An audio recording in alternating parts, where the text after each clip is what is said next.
Where the hell is Hugh? It's been nearly 2 months since the Sun newspaper accused the then unnamed BBC presenter of paying a young person more than £35,000 in exchange for images. What followed was, well, silence from the individual accused. Nearly 8 weeks ago, on July 12, after pressure to come forward, Huw Edwards' wife, Vicky Flind, stepped in and named her husband as the man in question. She said, "I am doing this primarily out of concern for his mental well-being and to protect our children.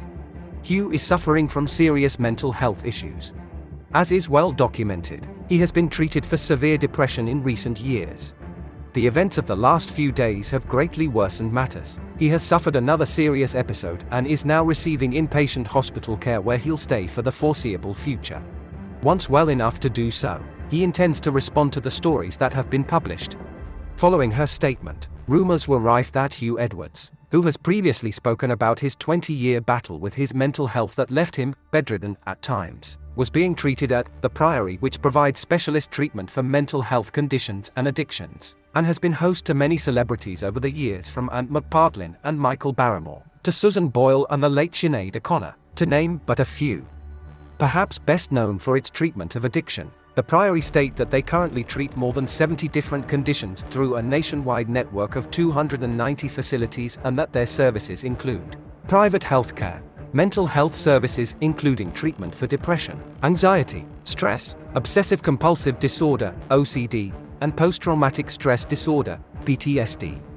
The average cost of a stay in the Priory ranges from £600 to £800 a night, more for private suites, and while it depends on the individual condition, a stay in the Priory typically lasts 14 to 28 days. If Huw Edwards is still being treated there, if indeed he ever was, it's fair to say he will have racked up a hefty bill by now and stayed longer than the typical patient. So, is he still there? His wife, Vicky Flind, said, once well enough to do so, he intends to respond to the stories that have been published. Well, he hasn't responded. Does that mean that he is still receiving treatment?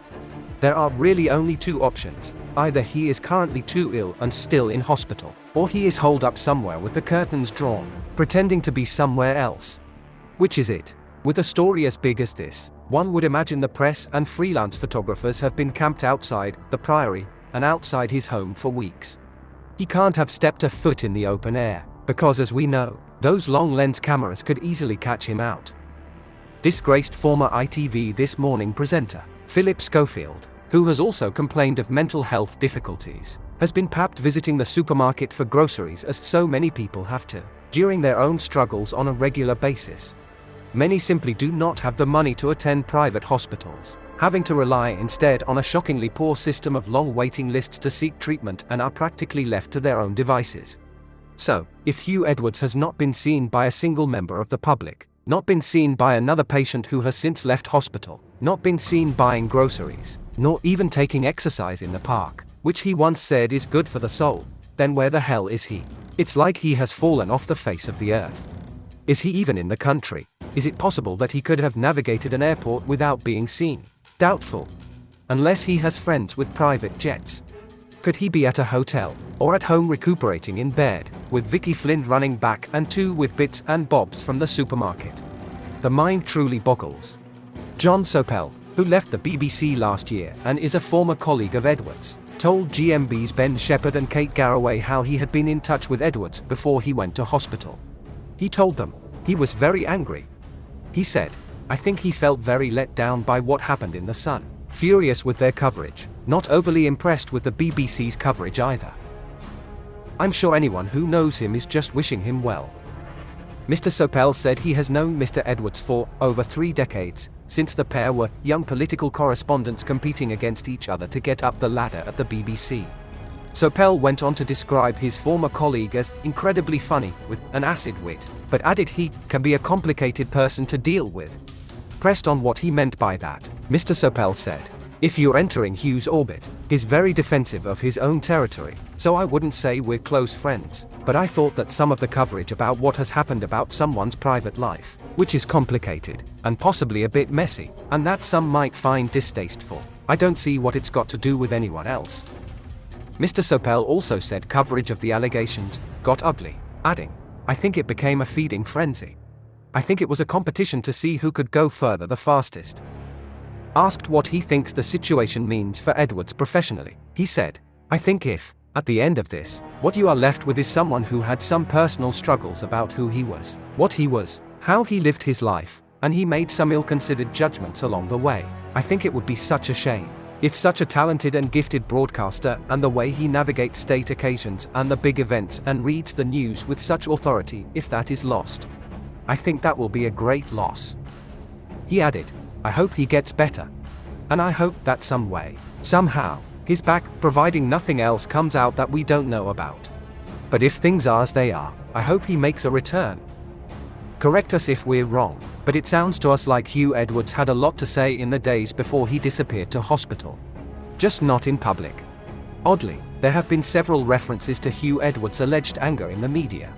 Not only was he allegedly very angry about the Sun's coverage, he also once admitted that he was angered by the decision to publish the salaries of the highest paid employees at the BBC. After the BBC's figures revealed he took a pay cut from $599,000 to $529,000. We can imagine Hugh right now, holed up, watching Phillip Schofield sorting out his finances and making comeback plans with great interest, believing that he might just get through this too, if he plays his cards right. Frozen with trepidation about issuing a statement and having his name splashed all over the newspapers again. And many have accused Hugh of not dealing with the consequences of his actions.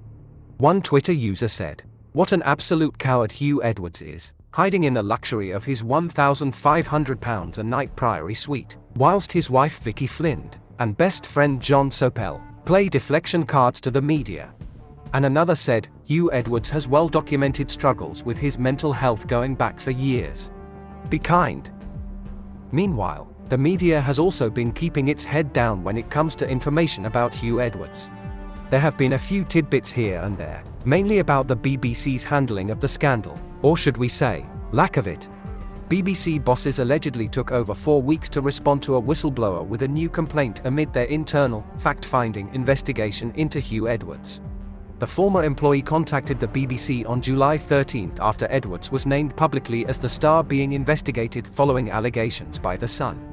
Passed on to the BBC's corporate investigation team, the whistleblower allegedly followed up 2 days later, and again on July 31 after receiving no reply.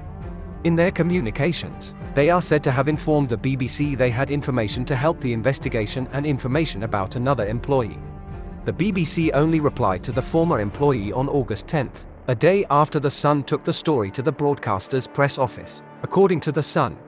Speaking on the matter, the complainant said, "It is shocking they did not respond to me for so long, and I had to contact them 3 times." BBC executive Charlotte Moore, who is apparently feeling uncomfortable amid the uncertainty, is busily scraping up leftover debris from the scandal with a dustpan and brush, saying that staff behavior has to be kept in line, particularly in situations where there may be disparities of wealth and power. Speaking at the Edinburgh TV Festival on the issue of safeguarding, she said, "There is a big gulf between what people are paid and the power that exists on any production. We have to make sure respect at work is adhered to by everyone in this industry. It's better to have these conversations than not have them. Staff must come forward." Ms. Moore also stated that guidelines alone would only go so far in ensuring correct behavior, adding that it was necessary to change the culture. Where have we heard that before? ITV and its alleged toxic culture ring any bells? The investigation into the allegations made against Huw Edwards, according to Beeb boss Tim Davie, could take a couple of months or even longer to complete. The BBC also revealed that Hugh faced more allegations of inappropriate behavior, this time towards his junior TV colleagues. It has apparently caused a deep division in the BBC newsroom and reignited a battle over how managers deal with claims of bad behavior among top talent, staff have claimed. Entrenched camps formed in the newsroom, with one anti-Hugh group backing a strong investigation into Edwards, while a pro-Hugh faction believes that the presenter is entitled to behave as he wishes in his private life. And ITV boss Kevin Lygo, who also attended the Edinburgh TV Festival, has admitted their channel has lost around 5 million viewers over the past few years. Embroiled in a scandal of their own, Lygo was asked whether he would consider a cross-broadcaster initiative to tackle it. He responded by saying that he feels these projects can become complicated and he thinks ITV is leading the way with duty of care policies due to their shows like Love Island. Kevin Lygo, who has come under fire after Phillip Schofield admitted he lied about an affair with a young runner, we discovered, has BBC blood running through his veins, joining them as a trainee in 1981 as a comedy script writer for the two Ronnies. Lygo also worked on Terry Wogan's chat show Wogan, Men Behaving Badly and They Think It's All Over. How very apt. Could he indeed be teaming up with the BBC and considering that cross-broadcaster initiative after all? With the results of the independent ITV inquiry into the Schofield scandal and allegations of a toxic workplace looming, and the many scandals the BBC is navigating, could the broadcaster be teaming up to tackle another crisis, lack of viewers? No longer able to manipulate the minds of the masses. Could this be what they are really worried about? With the reports that BBC Radio has lost 1 million listeners, together with the droves turning off and refusing to pay their TV license fee and Lygo's admission that ITV has also lost millions of viewers, it's not looking good for the television industry as a whole. And the 24-carat question is, how many scandals can they weather before viewers switch off altogether?